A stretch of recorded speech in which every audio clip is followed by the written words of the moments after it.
This is not bruschetta. It's not even bruschetta, which is another way to pronounce it. If you guys didn't already know this, the tomatoey topping that is on these toasts, that's not the bruschetta. The toast is technically what we're saying when we're saying bruschetta. So as long as you have the little toasties, you can put any kind of topping on it that you like and still call it bruschetta. I went to this restaurant once that had a whole menu of bruschettas. We don't have this in Minnesota. It was when I was traveling to Colorado, but they have other locations too. Everything there was super tasty. Things just like taste good when you put them on toast. I felt inspired to keep it relatively traditional with a tomato bruschetta today because I have so many tomatoes coming out of the garden right now. And so I'm trying to get them used up and eat them, and they're just a delicious snack. So this is one fun way to use them.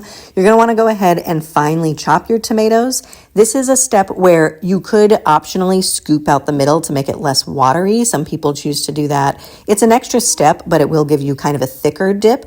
I didn't scoop it out today because these weren't super watery, but that is an option. You're also going to want to go ahead and finely dice a red onion. This is not always included in traditional bruschetta. Sometimes it's just like the tomato, basil, and garlic, but I like the extra bite that the onion brings to this dish. I'm going to go ahead and finely dice this here, and then while I do it, my eyes are going to get super watery, and I'm going to start to cry, but that's okay. I'm going to tough it out and add the onion to my tomatoes.